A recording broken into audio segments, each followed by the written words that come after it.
Nós estamos estudando o livro de Apocalipse. Estamos na parte da noite, embora é um estudo transmitido em forma de pregação. O livro de Apocalipse, ele foi escrito pelo discípulo de Jesus chamado João. João estava aí, existe uma controvérsia pequena de data, mas ele tinha entre 95 anos a 110 anos, quando ele recebe a revelação de Apocalipse no livro de Patmos. O que todos concordam é que ele era o último apóstolo vivo. E ele, então, preso, recebe a manifestação dos acontecimentos futuros para a sua época. Para nós, o conteúdo dessas cartas já aconteceram, mas quando João teve essa revelação, elas ainda não tinham acontecido. Então o livro de Apocalipse, ele mostra sobre a soberania de Jesus. Ele mostra como Jesus está no céu, que não tem nada a ver com a forma humilde de ovelha que ele viveu aqui na terra. O capítulo 1 mostra que ele está como Deus, ele está revestido de autoridade, ele está revestido de poder, de glória. O capítulo 2 e 3 tem por objetivo mostrar que ele controla os acontecimentos da igreja dele. Ele está por dentro de tudo, ele está no meio da igreja, ele está no meio dos candeeiros. E essas igrejas é tida aqui nas páginas de Apocalipse como uma igreja preciosa, uma igreja de ouro aos olhos de Deus.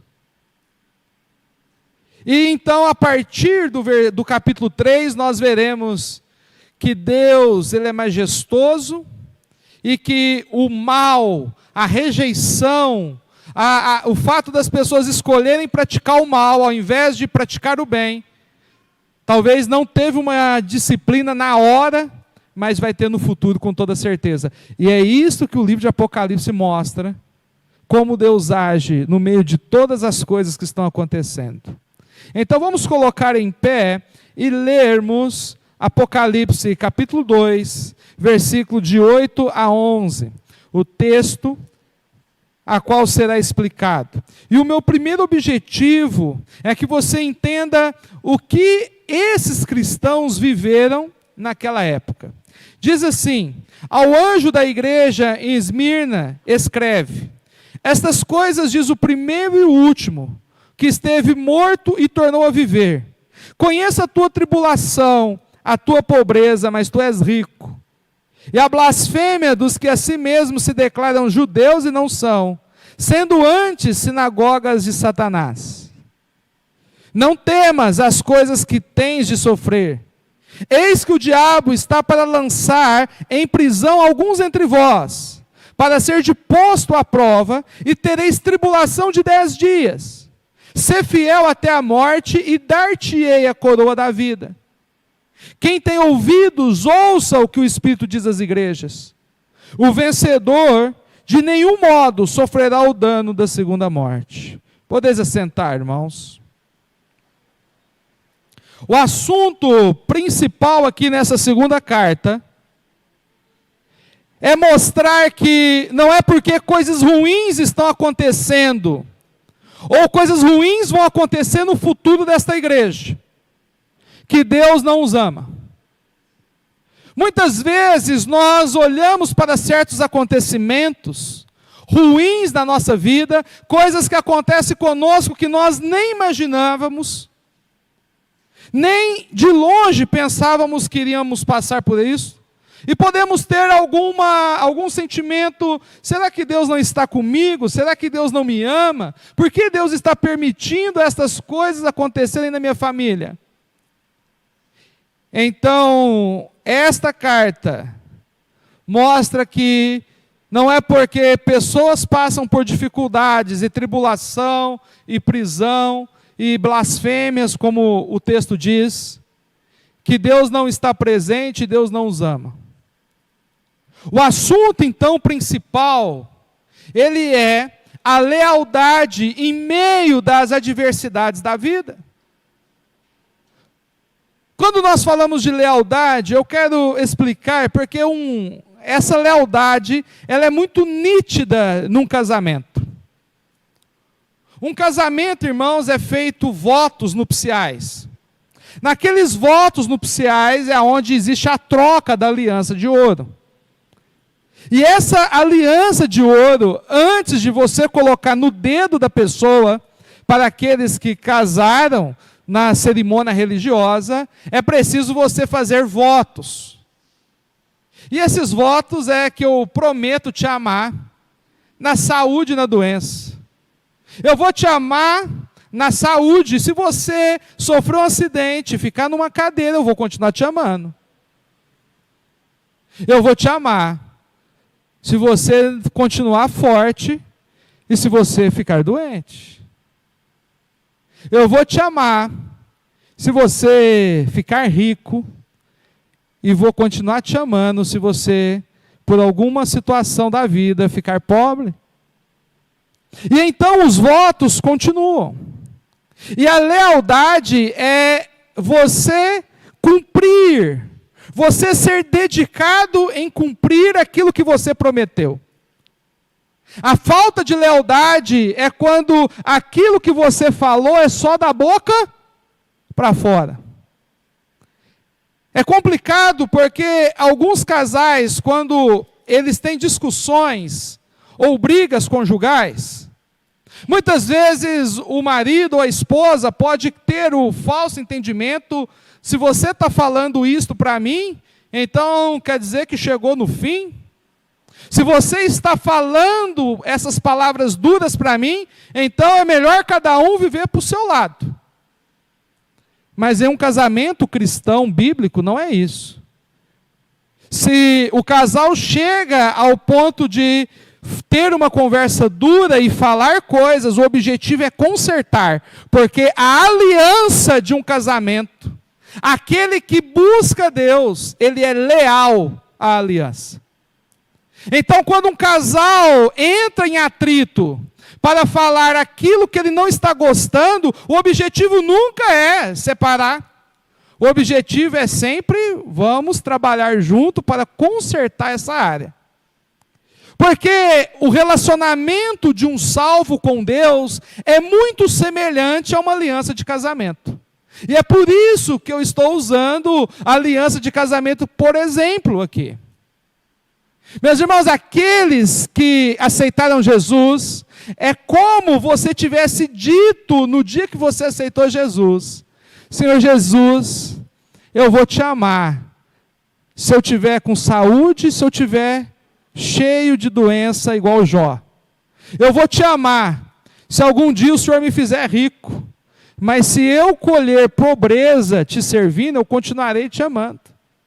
Eu vou te amar, Senhor Jesus, independente das circunstâncias da vida.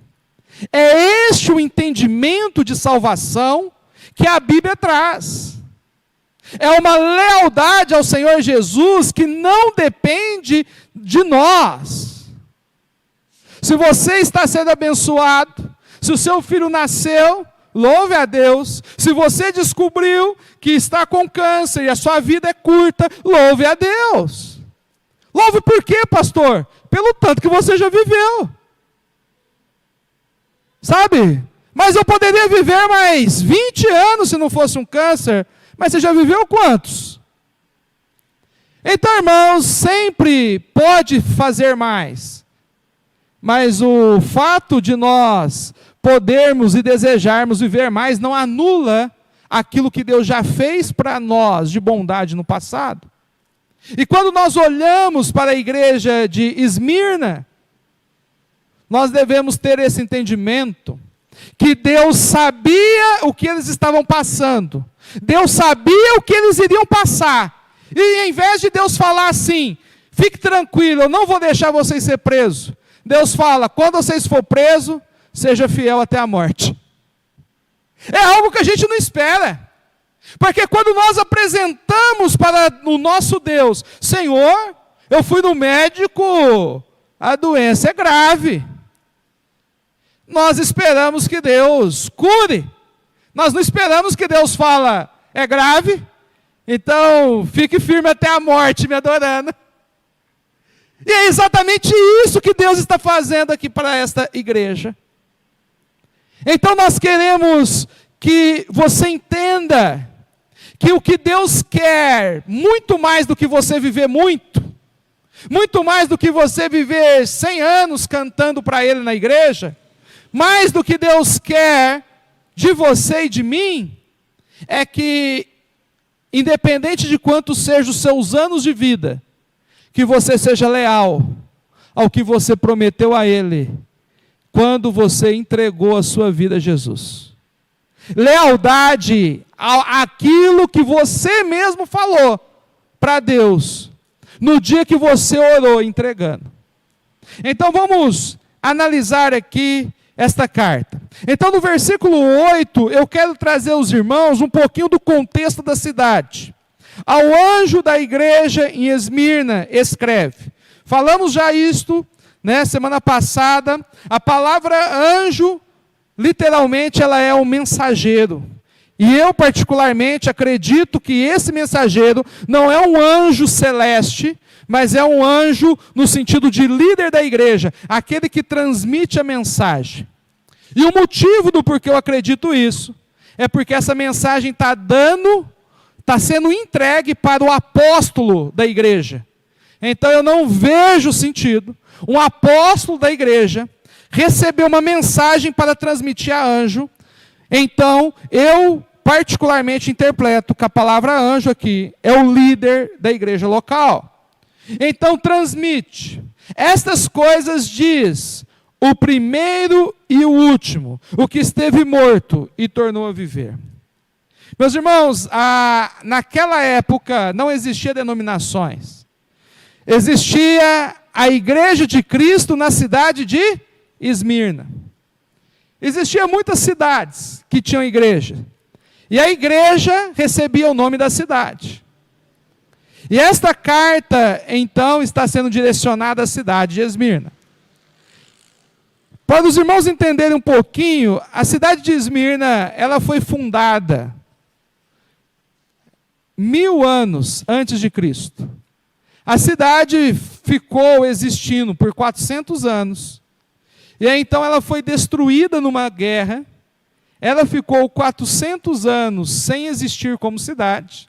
E depois Esmirna, 200 anos antes de Cristo, ela foi reedificada. Então essa cidade aqui tinha 300 anos. Agora, como era a cidade de Esmirna?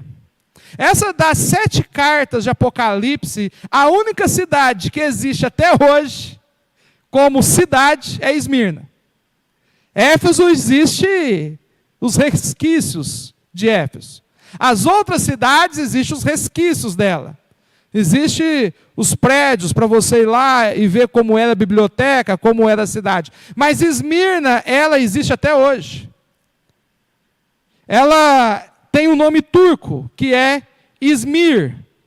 Então, se você pegar aí hoje à noite, amanhã, e colocar lá Izmir no Google, você vai ver que ela existe. E essa cidade, Izmir, que é uma cidade turca, ela é a cidade de Esmirna, a qual está sendo direcionada uma carta para ela. Essa cidade hoje, ela tem aproximadamente 3 vezes o tamanho de Uberlândia. É um pouco maior do que isso. Ela tem uma população imensa. A cidade de Esmirna, na época de Jesus, fica situada nessa cidade o Monte Pagos. O que é o Monte Pagos? Meus irmãos, é um monte aonde tinha templo de Zeus, aonde tinha templo de Afrodite, aonde tinha templos de Diana. Ou seja, Esmirna era um local de muita idolatria, aonde as pessoas adoravam muitas coisas e chamavam aquelas coisas de deuses. Tudo isso fazia parte do contexto de Esmirna. E é no meio dessa idolatria, a adoração que acontecia no Monte Pagos, que foi fundada uma igreja lá. É exatamente no meio da escuridão da cidade que Jesus resolveu plantar uma lâmpada para iluminar aquela cidade. E ele então escreve para esta cidade, como ele sendo o primeiro e o último. Esta menção de primeiro e último é a menção de eterno, é a menção de imutável. As coisas mudam. A cidade pode destruir, a cidade pode reconstruir. Os tempos mudam, a internet muda, os programas de televisão mudam, os remédios mudam. Mas Deus continua o mesmo para todo sempre. Ele é o primeiro e o último. Deus não está aprendendo nada, como nós. Nós vivemos e aprendemos, como diz o ditado.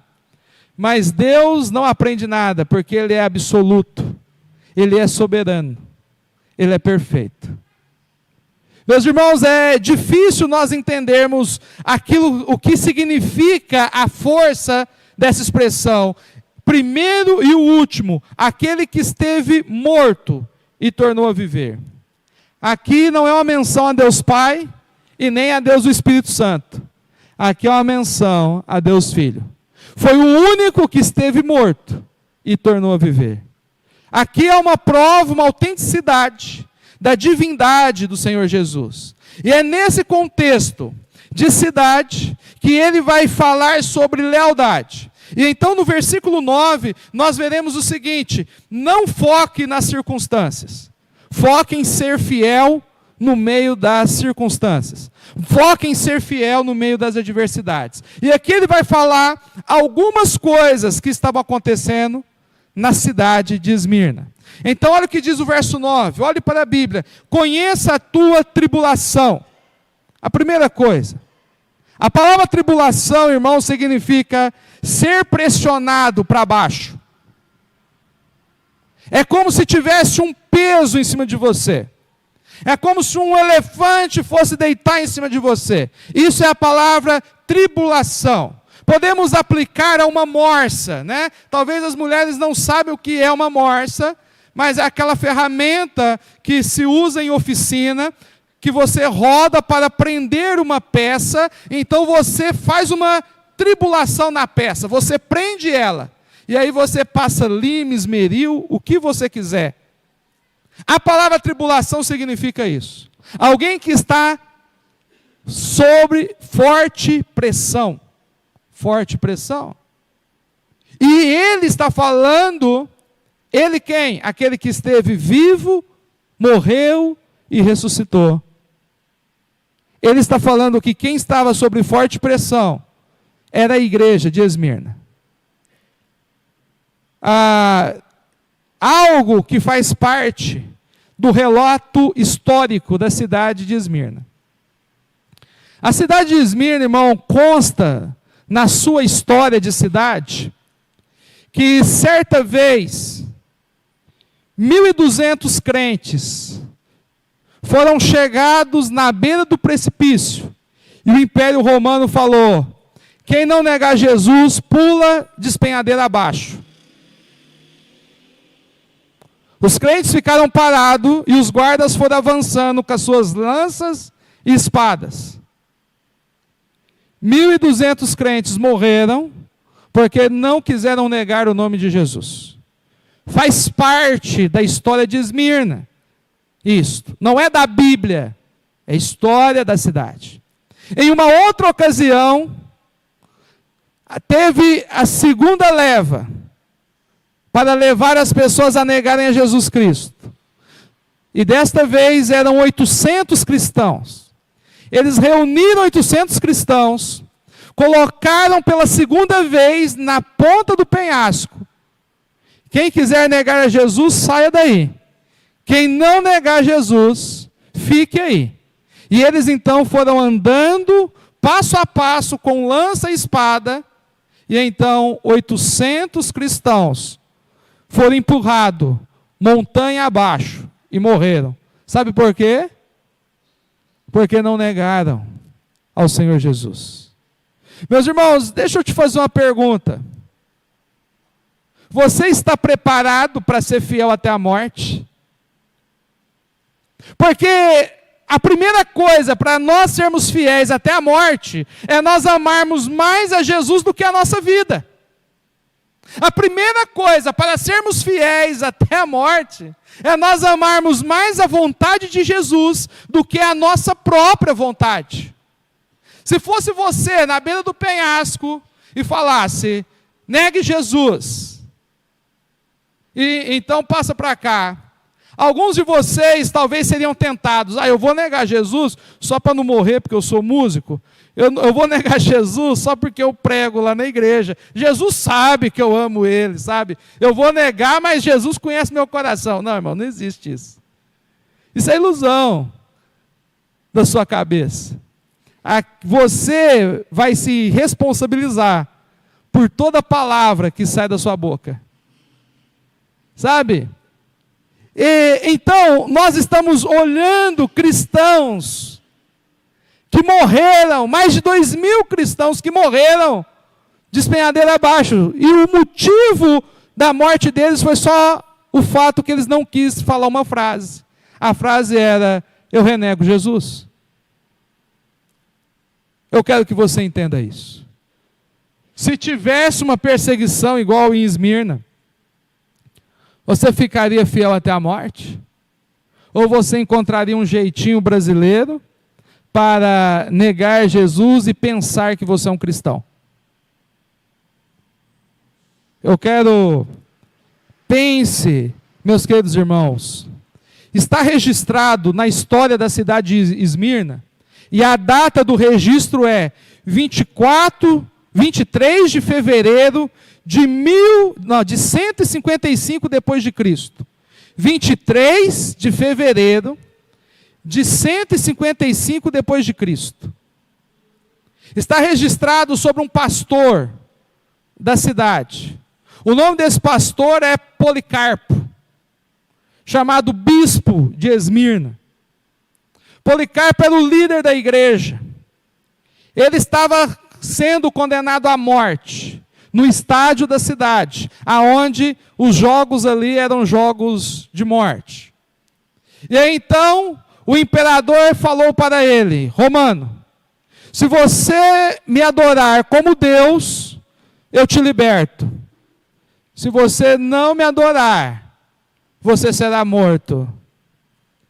E o bispo, chamado Policarpo, ele disse assim ao imperador, tu me ameaças com fogo, que queima por 1 hora e depois de um pouco se apaga. Mas tu és ignorante a respeito do fogo do juízo vindouro, do castigo eterno, reservado para os maus. Mas por que te demoras? Faze logo o que queres fazer. E depois dessa palavra, o imperador mandou colocar fogo em Policarpo. Policarpo, líder da igreja, foi incendiado em tocha humana, como exemplo para os cristãos negarem a fé. Só que aconteceu exatamente o contrário. Todos os membros da igreja de Policarpo fizeram exatamente o que ele fez. Todos estavam dispostos a morrer por amor a Cristo. Porque eles entenderam, irmãos, a promessa que nós vamos falar lá no versículo 11. Então o que eu quero que os irmãos entendam é que esta é a linguagem espiritual dos salvos. Crentes não negociam valores. Crentes não negociam princípios espirituais. E quando eu olho essas coisas, parece que está tão distante da realidade que vivemos em 2024. Crente não teme o governo. Crente não teme a lei. Crente teme deixar Deus triste. O temor do cristão é entristecer a Deus. Mas parece que nós temos medo de entristecer pessoas. Medo de entristecer isso e aquilo. E muitas vezes pecamos para não entristecer pessoas. Só que Deus está escrevendo aqui à igreja. Seja fiel. Se preocupe com aquele aonde vai direcionar a sua alma eterna. E ele então continua no versículo 9, quer dizer, conheça a tua tribulação. Ele fala, conheça a tua pobreza, mas tu és rico.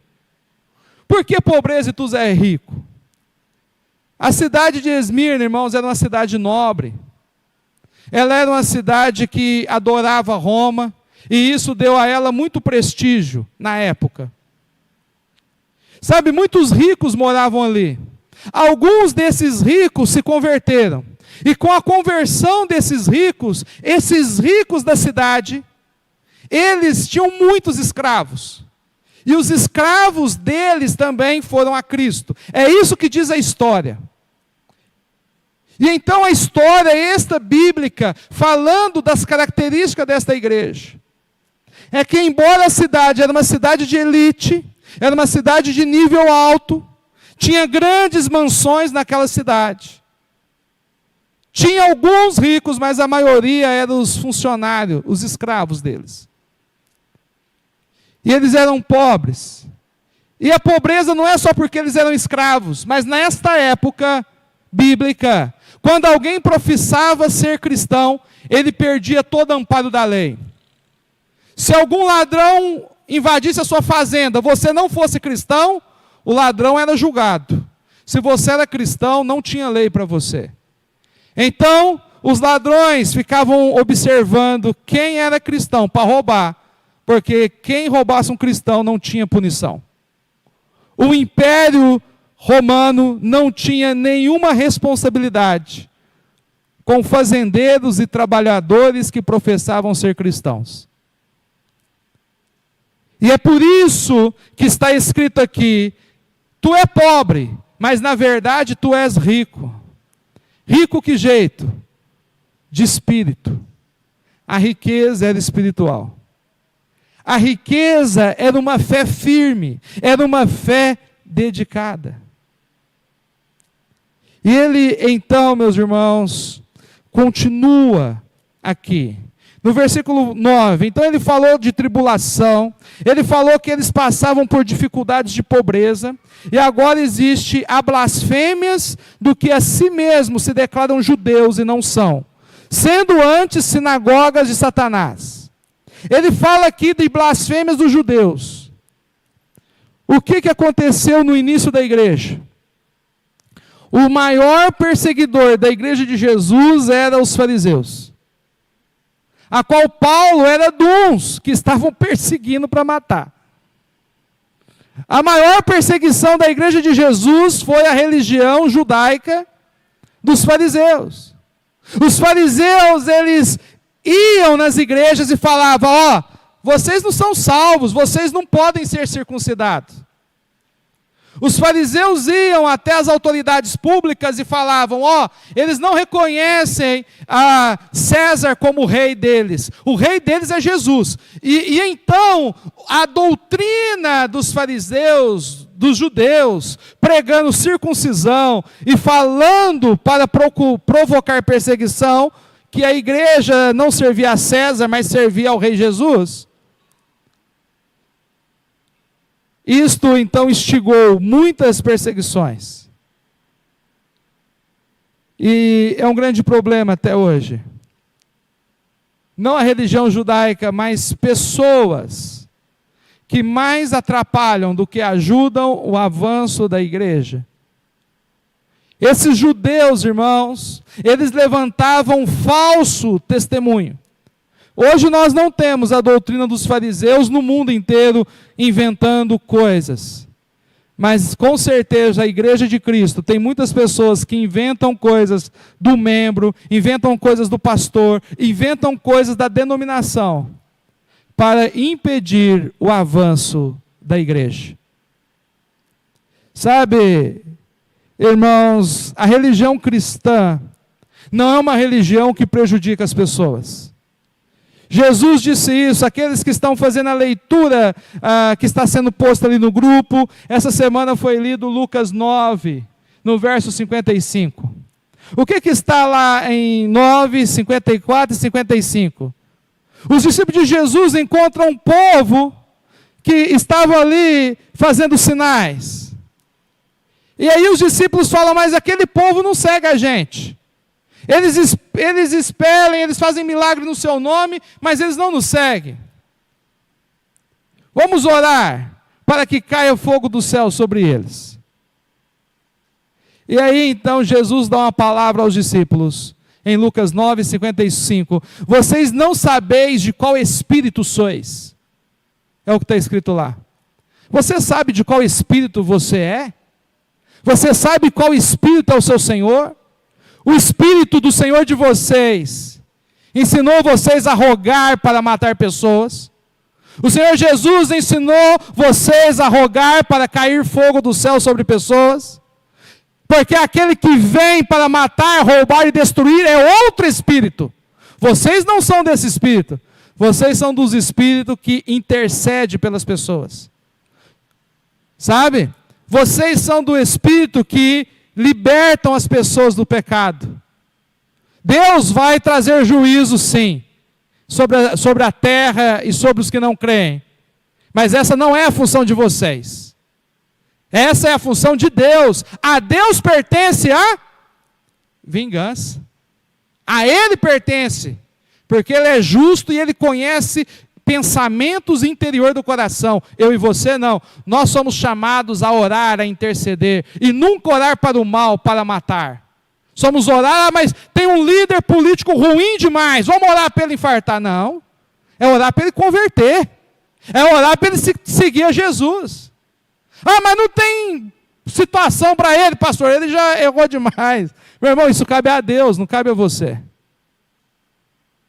Vocês entendem de qual espírito vocês sois? Vocês não sois do espírito que pagam o mal com o mal. Vocês pagam o mal com o bem. Vocês estão aqui para serem luz. Ah, mas vai vingar. Sim, não é vocês que vingam. Mas fizeram mal contra mim, mas não é a você a vingança. Sabe, irmãos,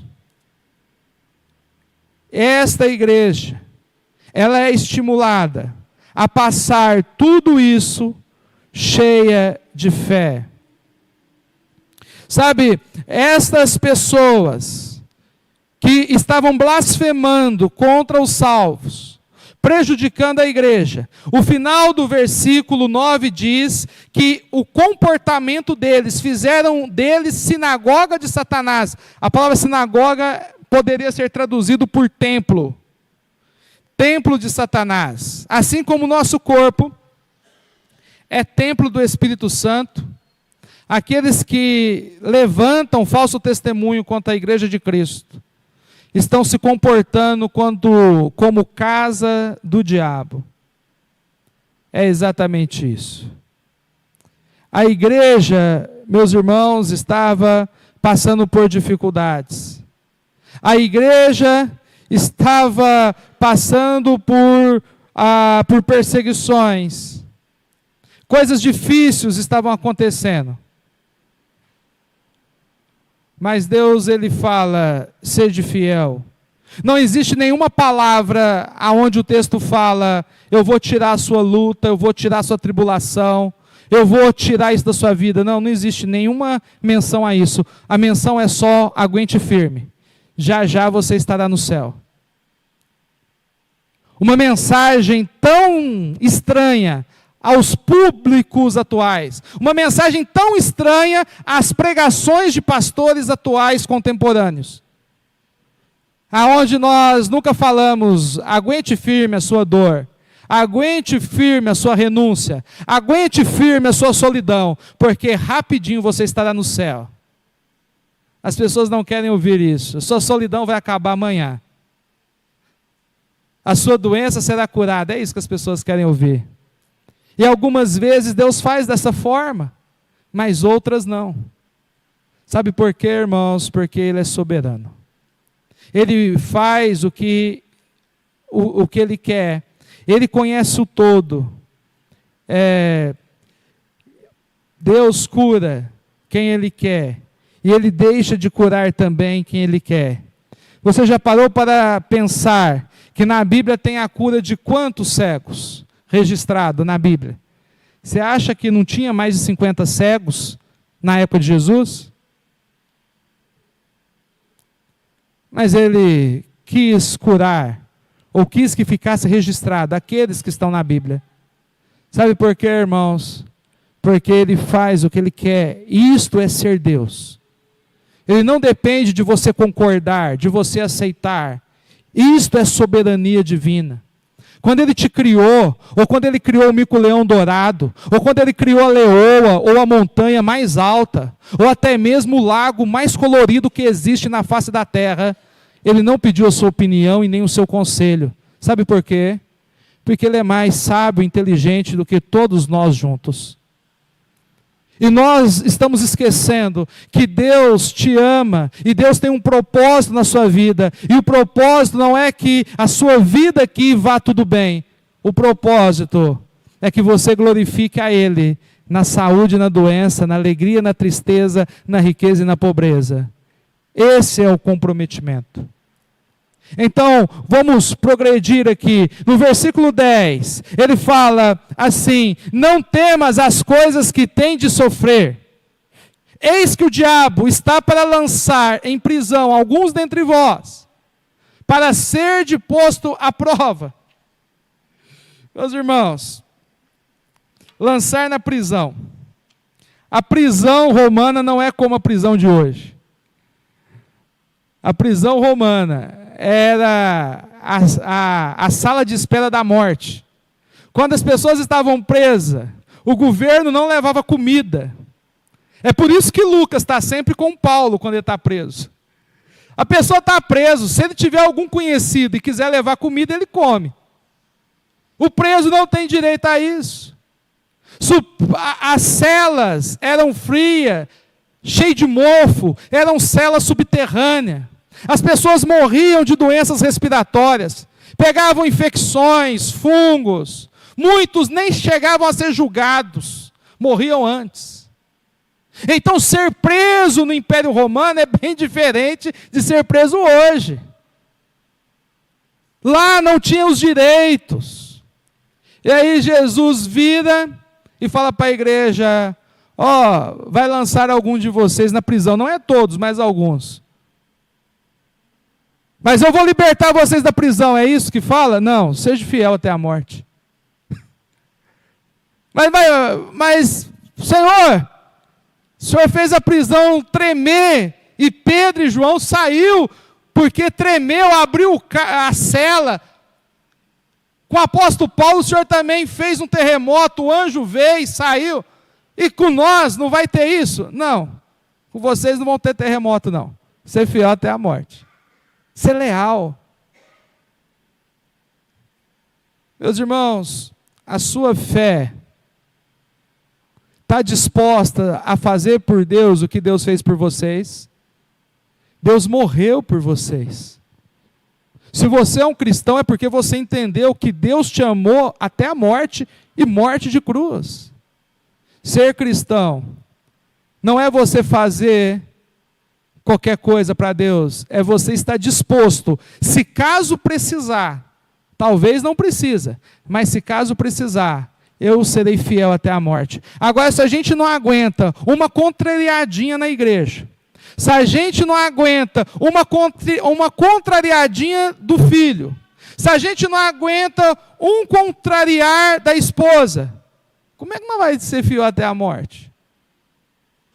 Se a gente não consegue vencer tribulações pequenas, como venceremos as grandes? Meus irmãos, tomara que nunca precise de ninguém aqui morrer por amor a Cristo. Mas a questão não é se você vai morrer por amor a Cristo. A questão é se você está preparado para morrer, se caso precisar. Porque isto é a vida cristã. O texto fala de tribulação de 10 dias. Você acha que esses 10 dias é 10 dias mesmo? Será que 10 dias é 10 anos? Será que 10 dias são cada dia de 10 anos? Irmãos, a cidade de Esmirna foi perseguida, os crentes ali, até o ano 300. Então, eu não sei como eles interpretaram essa tribulação de 10 dias. Se cada dia era um ano, se cada dia era 10 anos, eu não sei. Mas hoje nós já passamos pela história. E até o ano 300 eles eram atacados e perseguidos. E sabe o que Deus falou para eles? Seja fiel. Tem um hino que a gente canta aqui, o cantor cristão. Ele traz essa mentalidade. O hino é: morri na cruz por ti. O que você faz para mim? Morri por você. E o que você está disposto a fazer para mim? Você está disposto a se consagrar, a se dedicar? Porque Deus morreu por você. Você não consegue ler a Bíblia para Deus, vai conseguir morrer. Você não consegue orar para Deus, vai conseguir morrer. Você não consegue ter uma assiduidade, vai conseguir morrer. Se prepare, meus irmãos. Por que a Bíblia ficou registrada aqui para nós? Jesus espera, sem dúvida, a fidelidade do seu povo. É isso que diz todas as Escrituras.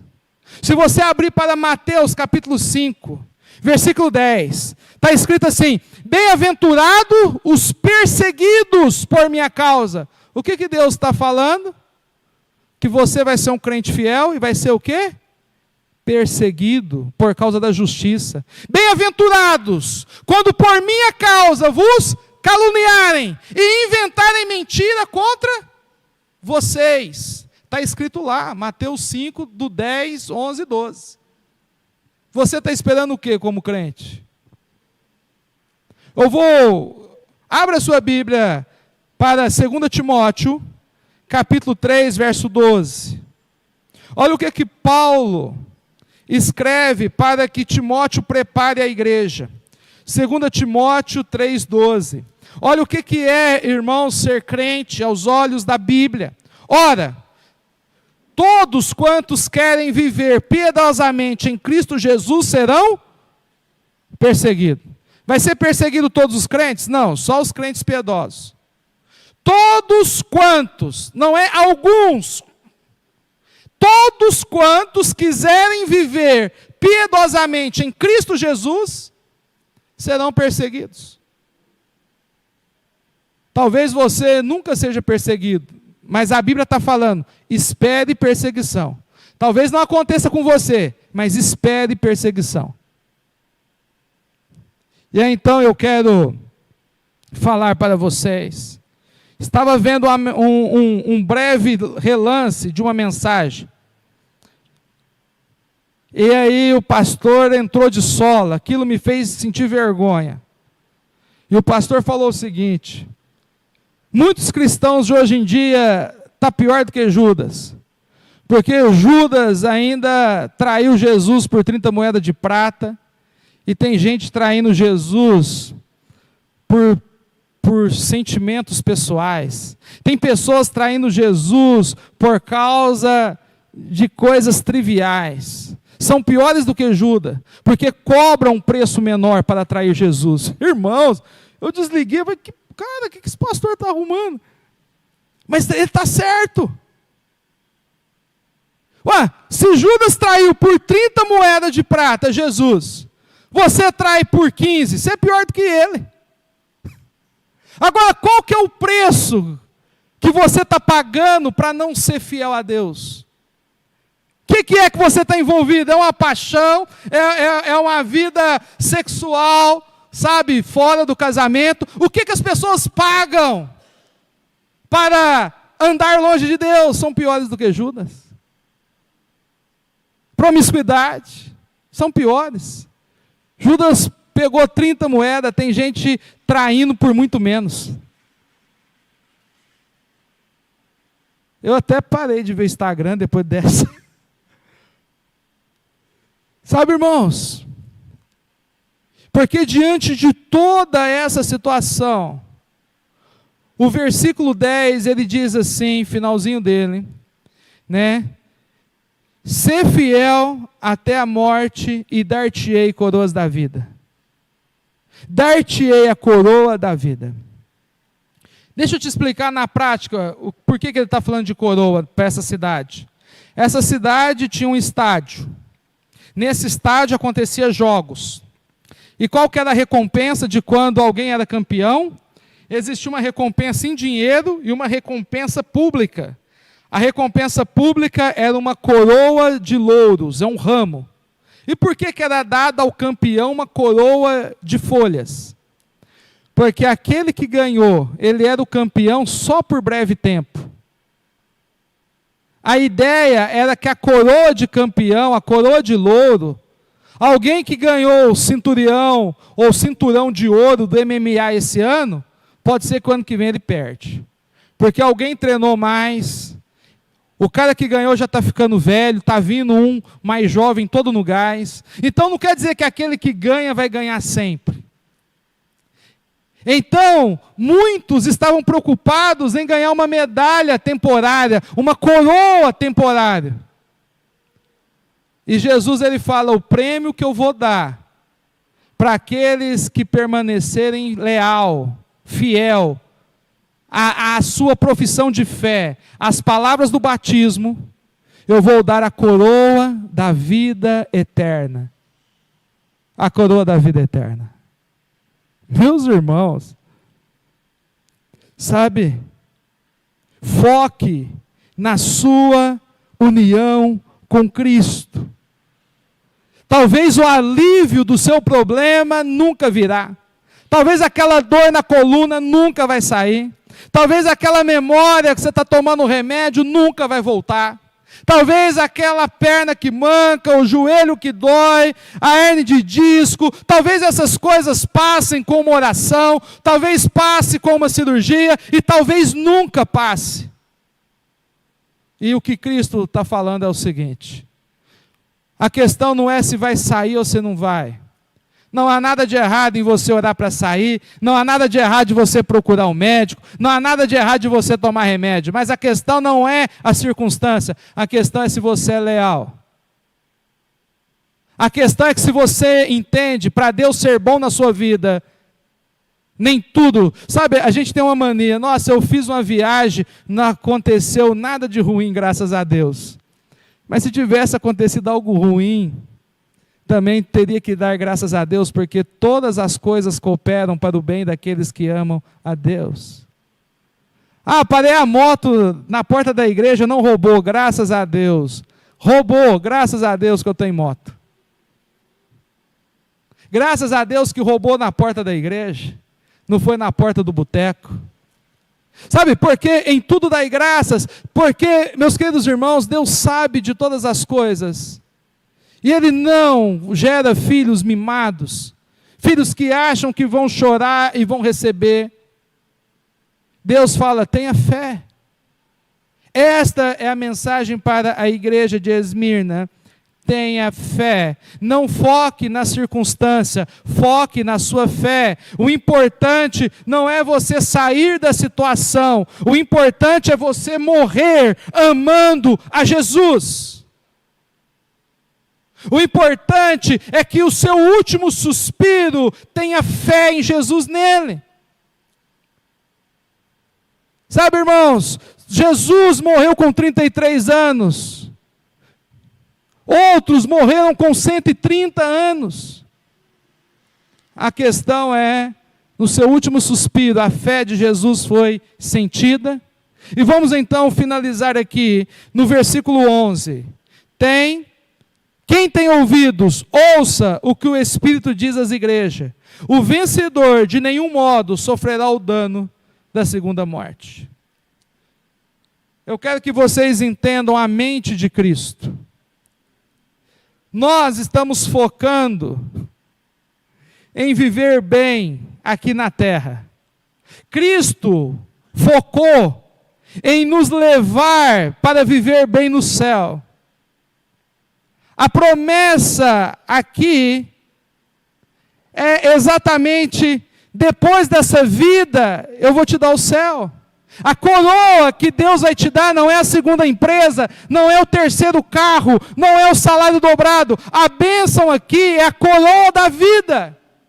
A bênção aqui é você vai estar no céu.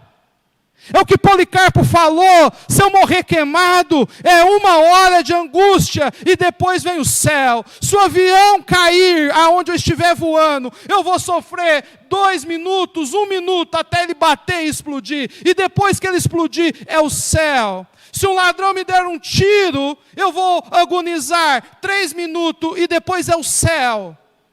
A questão não é a circunstância, é o que vem depois da circunstância, é o céu com Cristo, é a majestade, é a glória de Deus nas alturas, meus irmãos. E nós estamos buscando a Deus somente para esse mundo, nos tornando extremamente infelizes. Estamos anulando as nossas ofertas espirituais a Deus, porque muitos de nós, talvez desperdiçamos no passado uma oportunidade de ganhar mais. Sabe por quê? Porque a gente quis ser fiel a Deus, aquele emprego não cabia na sua fé. Aquela forma de negociar era contra ser cristão, e você tomou aquela decisão para a glória de Deus. E você agora está cedendo a coisas deste mundo. Um homem que teve uma proposta de casar com uma pessoa que não era firme, e ele falou: eu não vou casar, eu prefiro sofrer as angústias e ficar sozinho, do que casar e desagradar a Deus. Sabe, e nós, muitos da igreja, fizeram essas ofertas no passado, e fizeram por amor a Deus. Não anule elas, continue firme, ser fiel até a morte, e o Senhor vai lhes dar a coroa da vida. Sabe, Deus está focado em você no céu. Foque em você no céu. O problema é que a Bíblia está focando o homem no céu, e você está focando você aqui na terra o tempo todo. Você está fazendo planos para só aqui para a terra. Você olha para o final da sua vida e você talvez imagina um rancho, uma casa, uma churrasqueira, uma piscina. Você não está entendendo que você precisa focar, que o final da sua vida é o céu, não é aqui na terra. Aqui na terra é só um momento passageiro. A questão é que eu quero concluir aqui. Aonde você estará após a morte? Porque a promessa é feita: aqueles que receberão a coroa da vida são aqueles que forem fiel até o dia da morte. Porque a salvação verdadeira não é no dia que você aceita Jesus, que a gente sabe. Tem muitas pessoas que aceitaram Jesus, batizaram e abandonaram a igreja. A Bíblia fala que a gente sabe quem é salvo não no dia da conversão. A gente sabe quem é salvo no dia da morte. A pessoa morreu crendo.